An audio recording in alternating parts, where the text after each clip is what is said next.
Gelap gulita tiba-tiba menyelimuti Caracas, ibu kota Venezuela. Tiba-tiba menjelang pukul 2, dentuman silih berganti terdengar di sudut-sudut Caracas.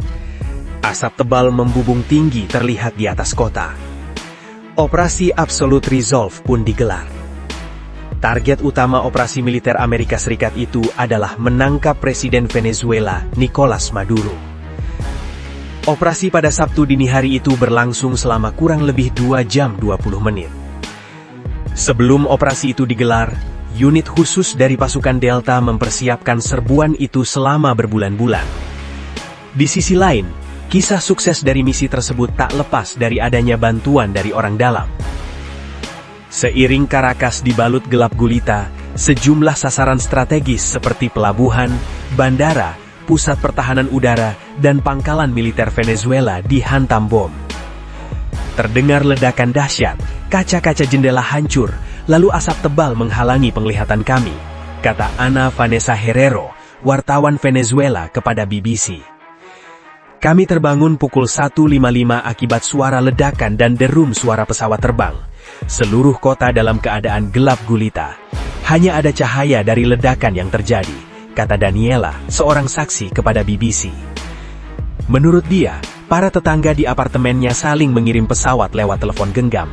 Mereka kebingungan, takut, dan menanyakan apa yang terjadi. Dalam pernyataan pers seusai penyerbuan, Presiden AS Donald Trump yang dipenuhi rasa gembira atas penangkapan Maduro tidak menjelaskan cara-cara yang dilakukan AS untuk membuat daerah sasaran menjadi gelap gulita. Berselimut gelap, serangan dadakan dan keriuhan warga, siluet Chinook, Black Hawk terbang rendah di atas Caracas. Helikopter-helikopter yang mengangkut pasukan Delta itu menyerbu tempat perlindungan Maduro. Sumber BBC, yakni CBS di Amerika Serikat, mendapat informasi dari Delta yang menyebutkan pasukan khusus yang diterjunkan malam itu dilengkapi senjata berat dan ditambah peralatan las. Perlengkapan tersebut dibawa dengan pertimbangan harus membobol pintu baja kamar perlindungan Presiden Maduro.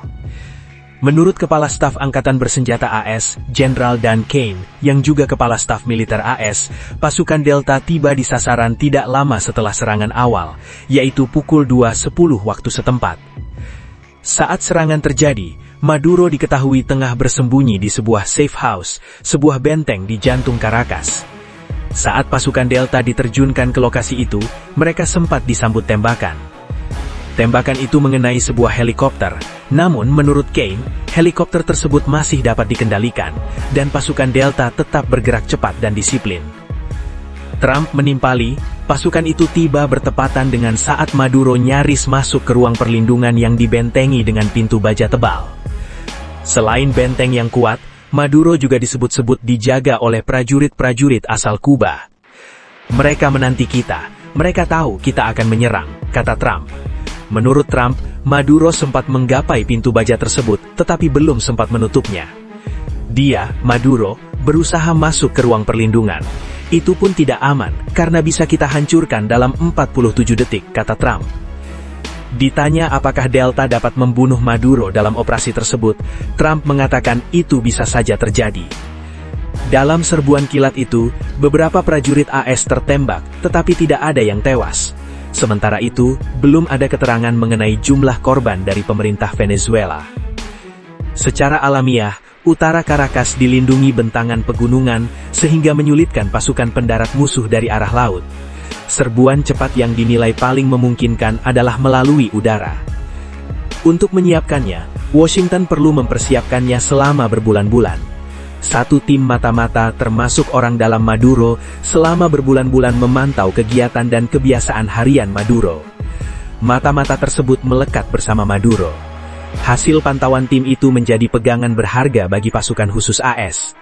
Saat serbuan digelar, tim tersebut juga aktif. Mata-mata yang telah ditanam ikut memandu pergerakan pasukan Delta menyerbu langsung tempat persembunyian Maduro. Operasi presisi itu berjalan mulus karena selain laporan pantauan harian kegiatan Maduro, intelijen AS telah mengantongi denah kompleks perlindungan itu. Sejak Agustus 2025, tim Delta telah berlatih menggunakan replika rumah aman Maduro itu. Hal itu membuat mereka hafal seluk-beluk lokasi yang menjadi target dan memudahkan mereka menculik Maduro dan istrinya. Ada 5 lokasi yang menjadi sasaran AS dalam serangan ke Caracas, yaitu Pangkalan Udara Generalissimo Francisco de Miranda alias La Carlota, Pelabuhan La Guaira di barat laut Caracas, Fuerte Tiuna, Antenas El Volcan, dan Bandara Higuerote.